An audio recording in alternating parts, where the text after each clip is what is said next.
Тайтұтық. Сау қарақшы ағамызды жазықсыз өлтірді.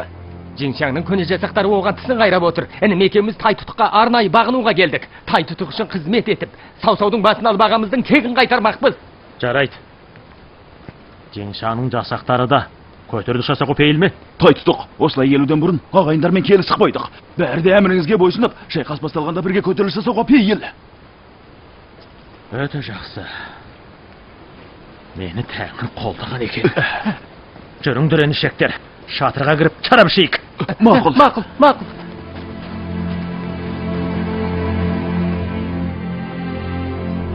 Сыжен, Күңжин Сәй фамилиялы ағайындыларды алып қалды ма?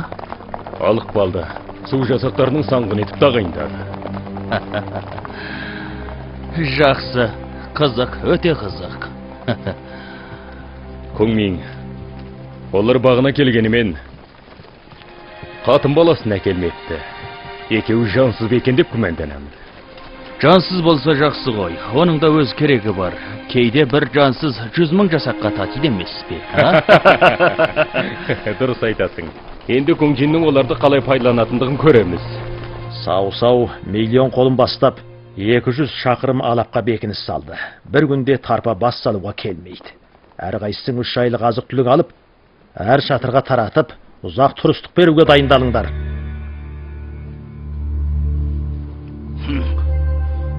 Тайтұтық, Шакуға келіп жайғасқанымызға жарты жылға таяды. Әлі бір іске кіріскеніңді көрмедік. Енді тағы 3 ай тұрсақ дейсің. Менше болғанда 3 ай тұр ғой. 30 ай күтсең де түкке себі жоқ. Жауды осы айда талқандасаң талқанда. Талқандай алмасаң, емізден кешірім өтініп, міндетіңнен боса. Бол.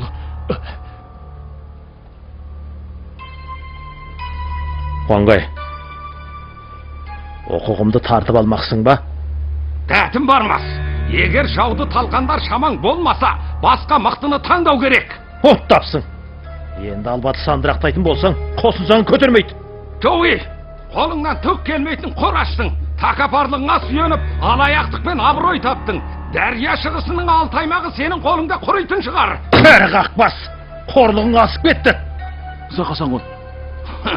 Мен Ағасаңғынмен шайқас салып жүргенде сен қайда едің? Еміздің кеңпейілі демесек, осынша есіртпес едік. Бол. Келіңдер, барыңыз! Қуанғай әміріме қарсы шығып жасақ тәртібін бұзды. Басын алып көпке көрсетіңдер.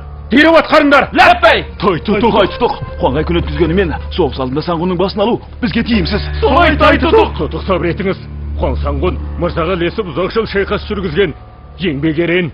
Қазір өлім жазасынан кешіп, жауды талқандаған соң басын алсаңыз да кешеміз қой.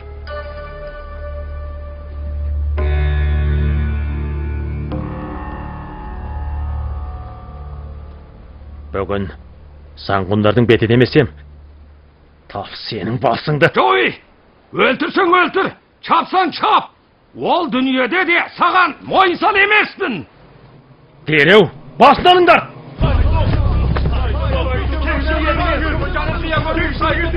Жоуи! Патшағар! Жоуи! Ағашының өлсе де саған мойынсал емес! Не өселең бар еді сенің? Қолыңнан түк келмейтін қораш неме! Тайтұтық Сақасаңғынға кешірім жасаңыз, біздің бетімізді сыйлап оған кешірмете көріңіз. Солай Тайтұтық.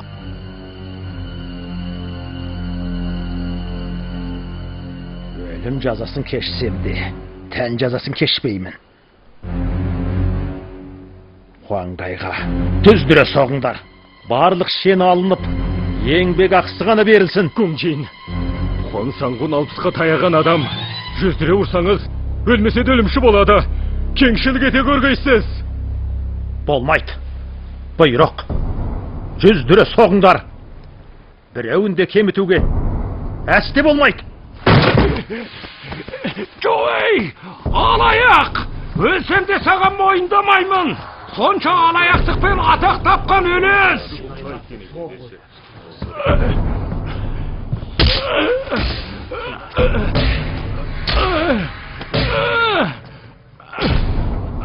Жоуи! Саған өлсем де мойындамаймын. Патшағар! Жоуи! Ағашының өлсе де мойынсал емес.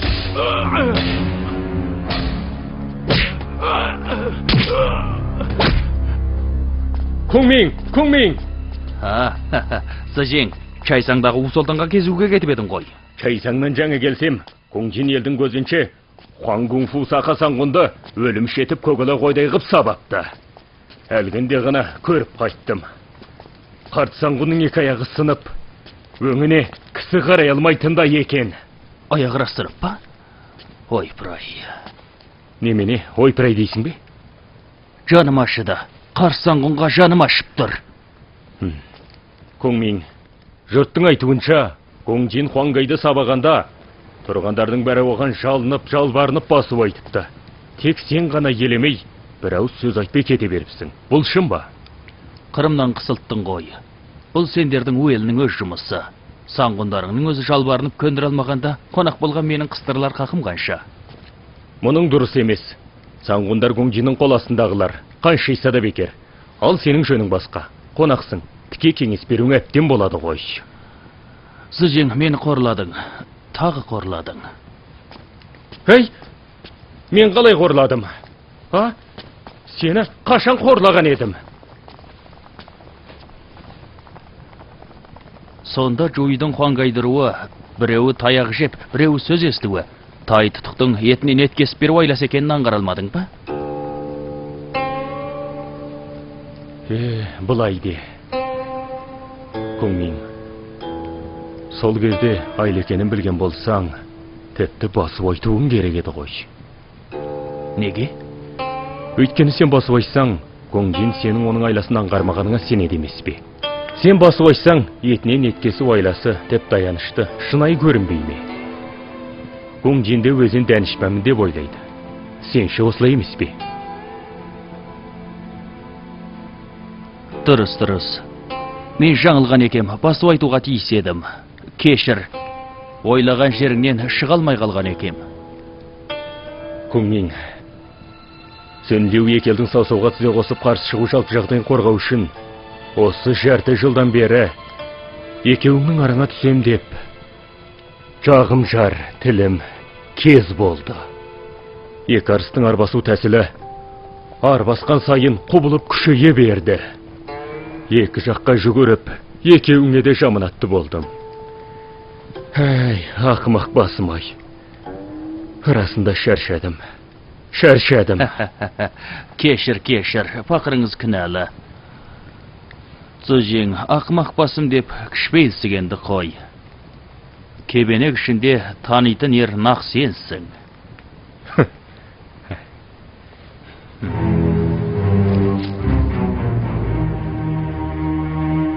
Мәлімет бас уәзір, мен Хуангай бұрынғы емнің таудай мейіріне бөленгем. Әсіл опасты қылмауым керек еді. Бірақ жоуи деген бос белбеу, кеудем соқтыққа басып, ойына келген істеп, еңбегі барды шетке қағап, жазсызды жазалады. Дәрия шығысын осындай қораштың қолына құртқанша, орталық сарайға ұсынған мың артық. Мен бас уәзір әр нәрсеге адалдықпен қарап, игі жақсыны зетпен қабылдайды деп естігем. Пақырыңыз тобын бастап қолтығыңызға қорғалауға пейіл. Кез жеткен азық-түлік қару-жарақ, сайыс қайығымен қоса тарту етпекпін. Қанды жасын төгіп басырған Хуангай. Хуангай?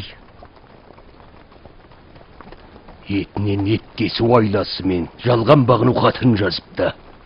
Осындай бақай қулықпен мені алдамақ болуын қара. Келіңдер.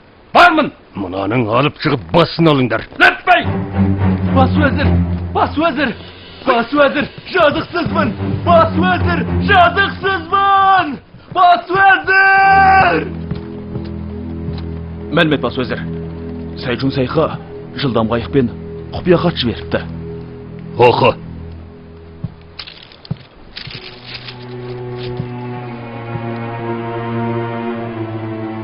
Сайқы, Сайжуннан бас уәзірге дұғай сәлем. Кеше әмір шатырында кеңесте Хуангай Жуйдың ұқуына жармасты. Оны Жуй аңғарып, басын алмақ болғанда, Чыңпу Ганнин сияқты сақасаңғындар жалбарынып жүріп, өлім жазасынан алып қалып, жүздіре соғылды. Хуангайдың аяғы сынды. У елінің қосындарының құты қашты. Пақырыңыз Ганнин, Сумау сияқты сақасаңғындардың жөнсіздікі жондары шыдамай, Жуйден безіп, бас уәзірге бағыну ойы барын аңдап қалдым. Бас уәзірдің рұқсатынсыз оларға жақындауға батылым бармады. Нұсқауыңызды асыға күтеміз. Сайқы, Сайжуннан.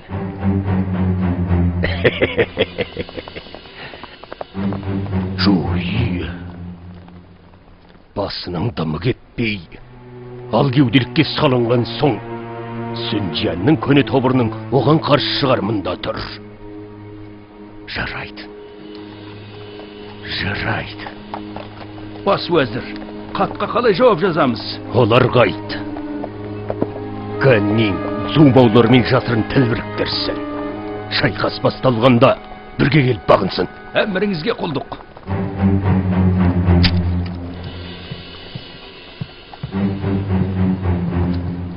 Мәлімет, бас уәзір. Сайыс кемелерінің бекініс шебін құрып, жасақтарымды жаттықтырып болдым. Бас уәзір қашан көзден кешіресіз? Жарайды. 15-ші қараша тал түсте қалам мен қару түрлерін бастап бірге барып көзден кешірем. Пақырыңыз қазір бар дайындық көрсін.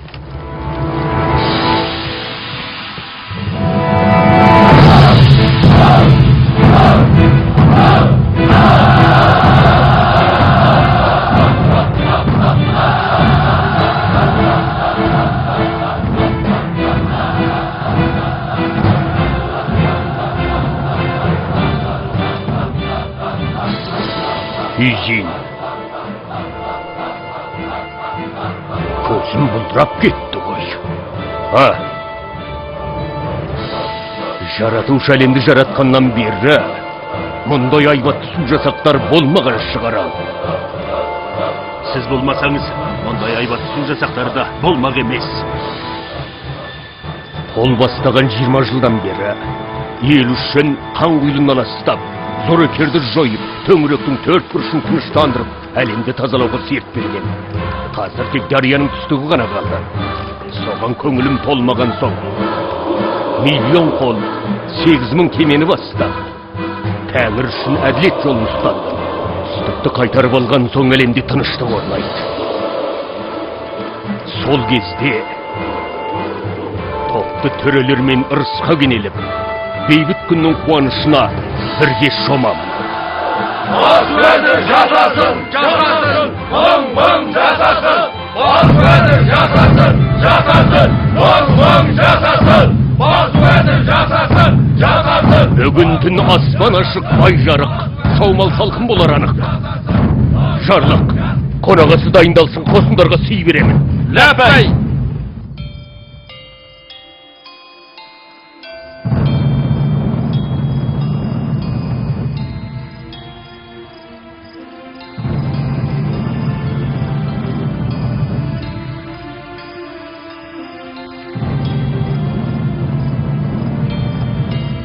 Қадірменді төрелер, санатты қарақтылар, бауырлар. Мен биыл 54 жасқа шықтым. Өткенге өңілсем, сары шыттыларды жойып, лейбуді тір ұстап, еншуді құртып, еншауды жеңдім.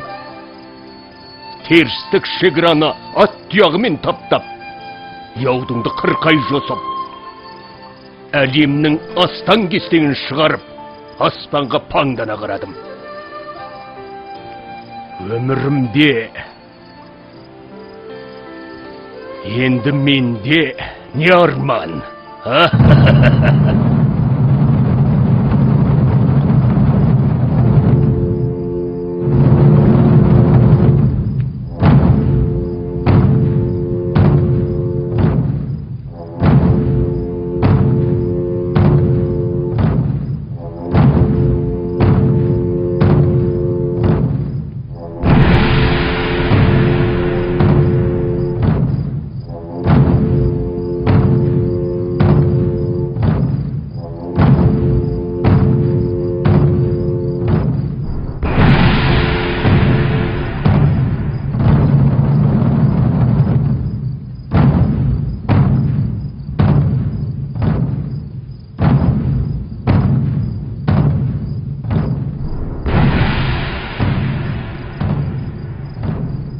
Тартып шарап, салайық сайран, кім бар дейсің мың жасаған? Өмір шіркін көрген түстей батып кеткен күн құсаған. Жаттық жаңа келгенде жан кенеліп, ұмтылмастан басады қайғы келіп. Көңілдің қамырғын шығаруға осыны туқан кеткен әтей беріп.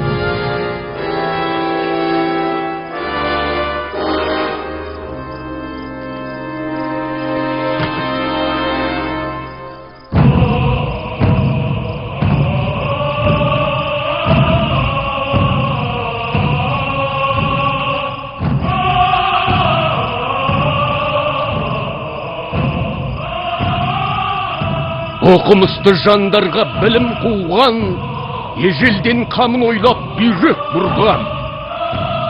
Бүгін топпен бас қосқанда, қақас қалғым келмейді әм мен жырдан. Тауда бұғы шыңғырса озан салып, қорек үшін әр шөптің басын шалып, мен күтемін құрметтеп қонағымда, сыбызғының саз күйінен ләззат алып. Сүттей жарық айдың нұры, сөнерін кім біледі қайсы күні? Адамда толасты кез қайдан болмақ, сейіліп тоқырайтын қайғы мұңы. Соқпақ жолды аралап шығып төске, сағынамын көз салып әр белеске. Достар менен бас қоссам сыр шертісіп, өзіме еткен жақсылық түседі іске.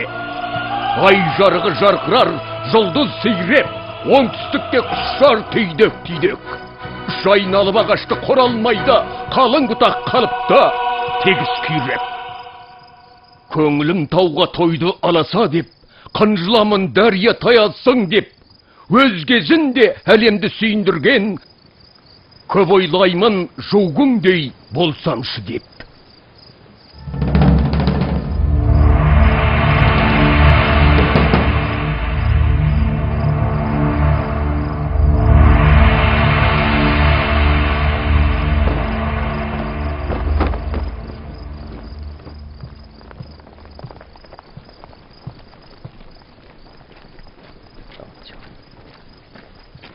Чау-чау. Дәрия шығыс қатқан, алқаба ұлан қайыр. Қандай көркем тау өзен, қандай айбатты деші. Отағасының дәл осындай теңдессіз, еңбек сіңірер даусыз.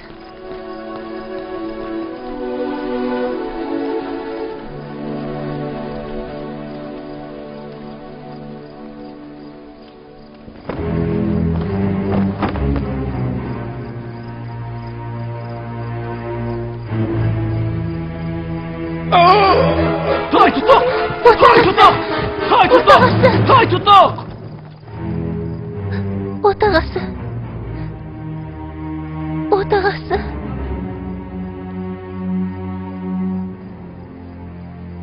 Чау-чау. Ештеңе болған жоқ. Қайқырып кетпе. Отағасы, аяқ астынан есіңізден тандыңыз. Қандай науқасқа шалдықтыңыз?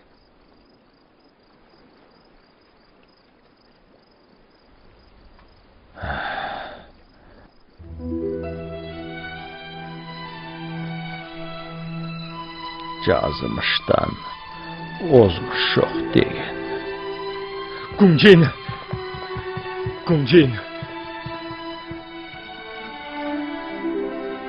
Күңжен. Естуімше науқастанып қалыпсыз. Шошығаннан жүрегім аузыма тығылды. Қалай? Қазір тәуірленіп қалдыңыз ба?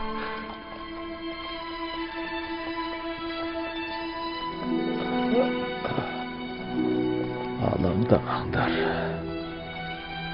Бірнеше күнде жақсы болып қалармын. Науқастанғанымда ешкімге айтушы болмаңдар. Қосының берекеті қашпасын. Білемін. Қамсыз демалыңыз, әсті артық уайымға салынбаңыз.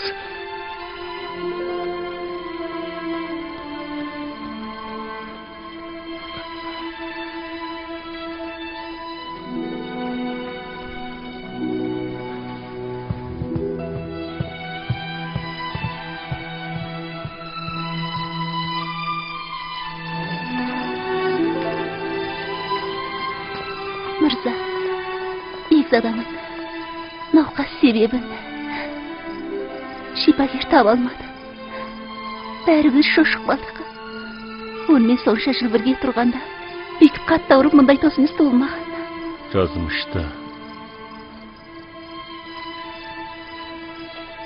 Жазмышты болжау қиын ғой. Менше Бекзаданың көңіліне бүккен сыры айта алмас. Көңіл қапасы бар сияқты. Онда Зәйрі қандай қапа? Мен одан қанша сұрасам да айтпай қойды.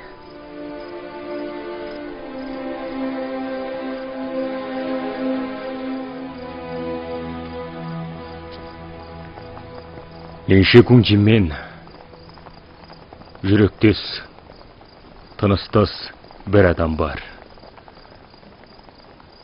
Күңжиннің көңіл дертін ең білетін адам сол.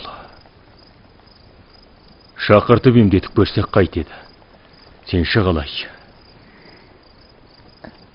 Мырзаның айтқаны жугулең болар. Дәл өзі. Шипагер тамырын ұстап, сырқат себебін айыра алмады. Лейміңнің айтуынша, сол кезде Күңжин дәрия жағасындағы бекіністен жау қолының шебіне қарап тұрыпты.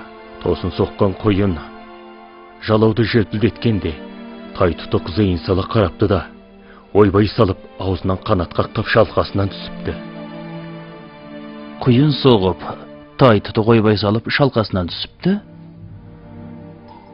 Зажин, сол кездегі жел бағыты қалай екен? Мына маусымда әрине батыс терістік жел ғой. Батыс терістік? Зажин, Күңжиннің сырқат себебін мен білдім. Бәлкім, емдей алармын. Емшіліктен хабарың бар ма? Аспан әлпеті, жер жағдайы, тәңір тәпсірі, о заман бұ заманның түйткілі, жаралмен ауру көрудің бәрінен хабарым бар. Жарайды. Тереу маған лес. Қанекей.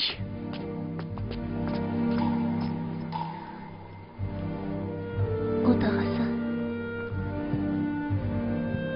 Ханым. Мырза. Күңжин тәуірленді ме?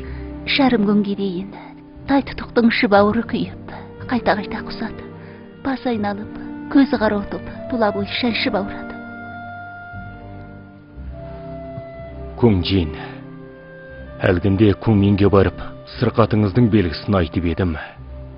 Ол мен жазамын дейді. Қазір шатыр сыртында күтіп тұр. Чау-чау. Мені тұрғызып, киімімді ауыстыр. Жоғылянға мына түрімді көрсеткім келмейді.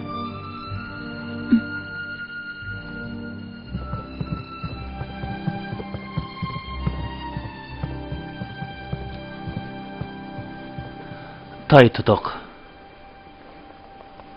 Отыр.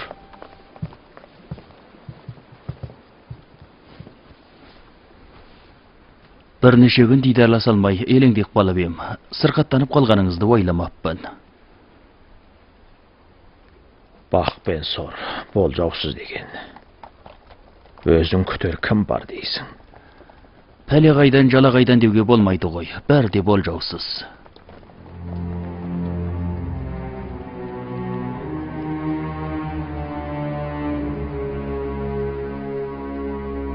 Кеудем қысылып, қатты қайнақлып, азаптанып отырмын. Жүрегіңіз күйіп қапаланып тұрасыз ба? Солай. Күйіп өртеніп жатқандай.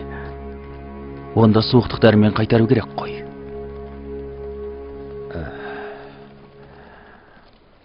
Пайдасы жоқ. Суықтық дәрінің шипасы болмаса, тағы бір шипа шағым бар. Бәлкім дертіңізге ем болып қалар.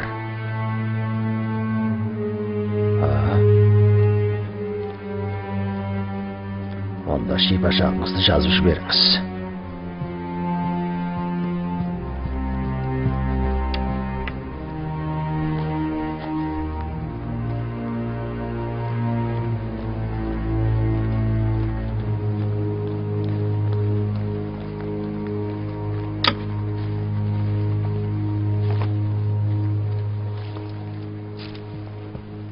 Тайтұтық, шипашағым міне осы.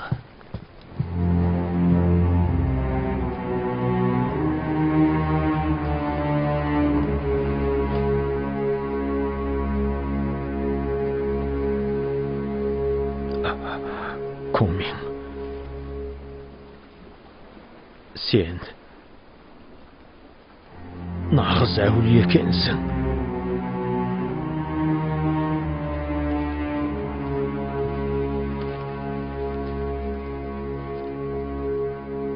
Жеңу үшін Саусауда маздап жанған от керек. Бәрі дайын дегенмен шығыс желі бек керек.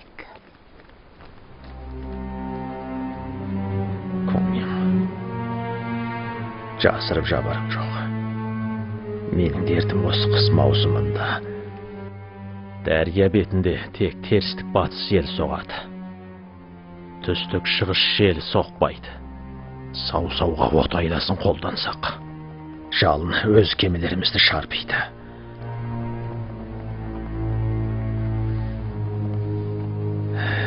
Бәрін ойласам да, дәл осы жел бағытын ескермеппін.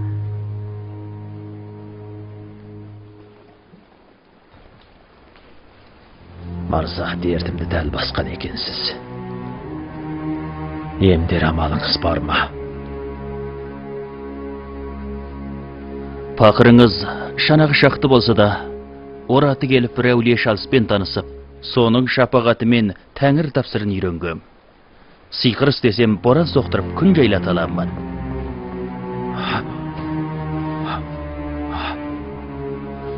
Рас па? Рас.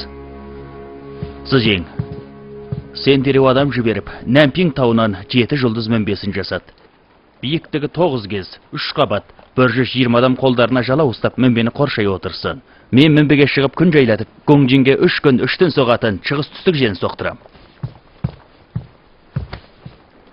3 күн 3 түн емес. Бір түн соқтырып берсеңіз болды, Саусауды тып-типыл етер едім. Бірақ маған жел шұғыл қажет болып тұр. Шұғыл қажет болып тұр. Тайтұтық, бүгін 15-ші қараша. 20-ші қарашада түн ортасы ауа жел тұрса, 22-ші қараша күні түнімен соғады. Қалай дейсіз?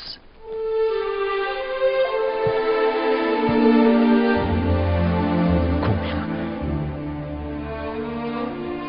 сен менің нағыз құтқарушым болдың. Тұтық.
Чыңқусаңғын.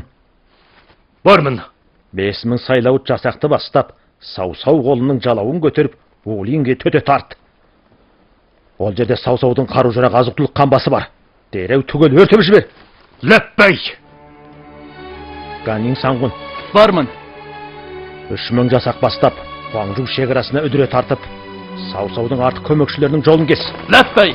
Тайшысы тыңда. Бармын. 3000 жасақ бастап араға бір күн салып Ульинге бар. Чыңпу Саңғұммен ұштасып, Саусаудың шығыс бағыттағы көмекші қосының жолын кес. Ләппәй! Леңтун тыңда. Бармын. 3000 қолды бастап Жешу қаласын ал. Ләппәй! Доңши тыңда. Бармын. 3000 қолды бастап Ханьянды басып ал. Ләппәй. Ханжан тыңда. Бармын. 3000 қолды бастап Саусау қолының жалауын көтеріп, араға бір күн салып Ханьянға тарт. Доңшимен ұштасып, Саусаудың батыс терістіктегі шегінер жолын тос. Ләппәй! Осының бәрі жаяу атты жасақтардың шабуыл бағыты. Су жасақтарының соғыс кемесі 6 бағытқа бөлінеді. Бірінші бағытқа Хандан қолбасшылық етсін. Әміріңізге құлдық. Екінші бағыттың қолбасы Жоутай. Ләппәй! Үшінші бағыттың қолбасы Жаңчин. Ләппәй! Төртінші бағыттың қолбасы Чыңу. Ләппәй. Бесінші бағыттың қолбасы Динфың. Ләппәй! Алтыншы бағыттың қолбасы Түйчың. Ләппәй! 6 бағытта әр қайсысы 300-ден соғыс кемесі. Жиыны 1800 кеме. Шығыс желі шығып сүт пісірім уақыттан соң желкенді көтеріп терістік жағаға шабуылдайсыңдар. Мен Нанфин тауының батыс төбесіне тұғыр орнатып шабуыл сәті жеткенде белгі беретін болам. Со кезде лап қоясыңдар.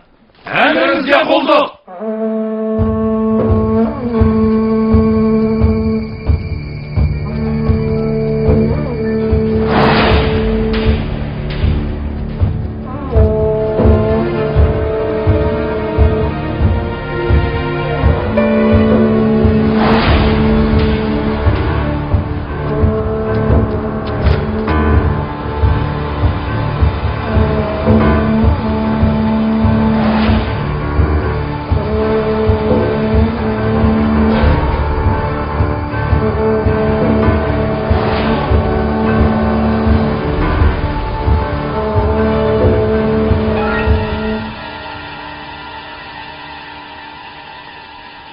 Тайтұтық, көңіліңнің сиқырлық істегенде 3 күн болайын деді. Шығыс түстіктен өпеткен жел жоқ. Бүгін 20-ші қараша. Енді етасың уақыттан соң шабуылға өтеміз ғой. Сөзімді тыңда. Кесікті уақыт толғанда шығыс терістік жел шықпайтын болса, 7 жұлдыз мінбесіне дереу қол бастап барып, көңіліңнің басын алып қосын заңын атқар. Әміріңізге құлдық. Тайтұтық, егер кетіп бара жатқанымда шығыс терістік жел шықса, онда қайтеміз?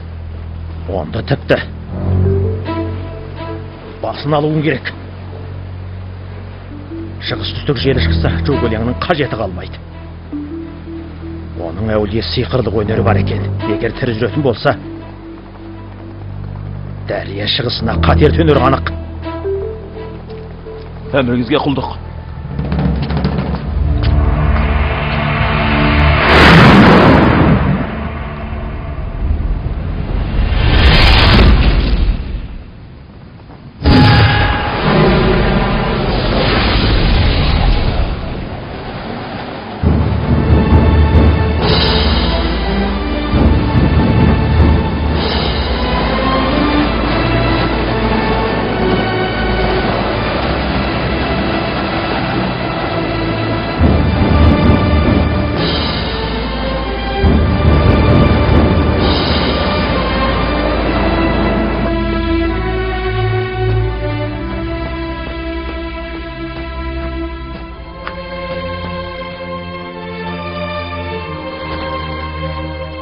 Мырза, арбаға шығыңыз.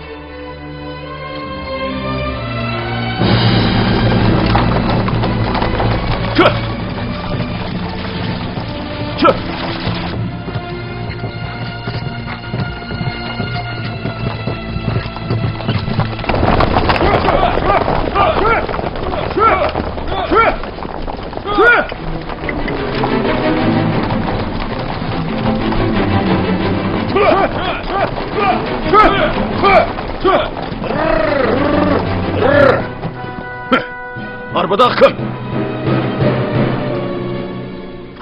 Менмін. Ханым, мазалақ қойдым.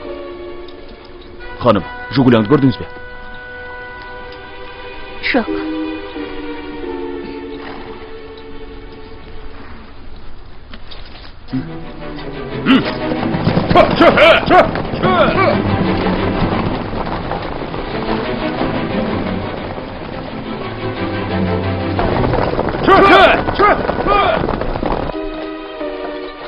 Ханым, мені неге құтқардыңыз? Өйткені сіз бекзадан құтқардыңыз.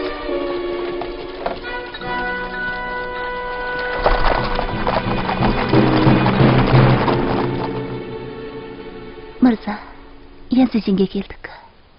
Кете беріңіз. Янзыжиге баратынымды сіз қайдан білдіңіз? 2 күннің алдында осында бір жылдам қайық тұрған. Қайықшы батыр тұлғалы адам екен. Балықшы емес екені анық. Ханым, ол Чаңшанның жаузылыңы.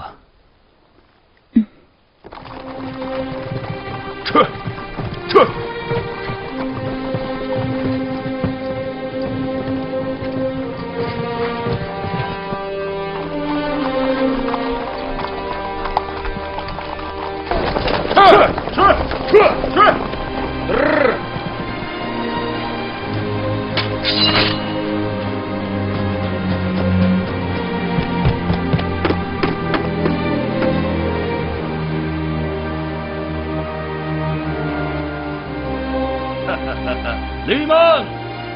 Тай тұтыққа айта бар! Қалың қолға дұрыс қолбасшылық етсін!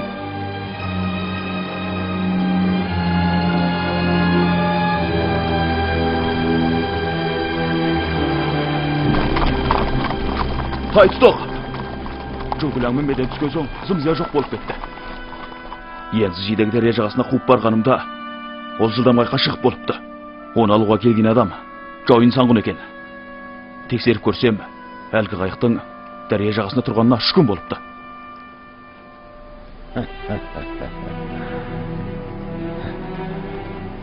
Көңнің барлық істе алдымды орап кетеді. Ол өлмесі. Күндіз күлгіден тұйқым жоқ. Кеткен болса, кектенген не амал? Сау-сауда жойған соң, бір жөні табылар.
Sen жібердің бе?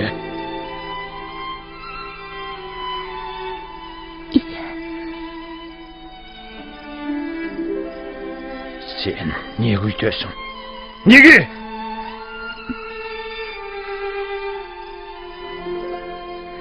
Жугуляң саған көп көмектесті. Ол өлмеуге тиіс.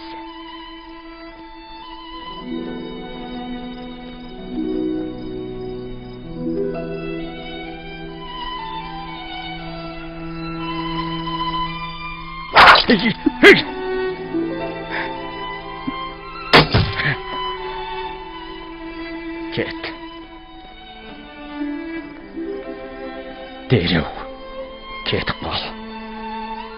Енді көзіме көрінуші болма. Отағасы, Жоғал көзімден! отағасы. Отағасы. Отағасы.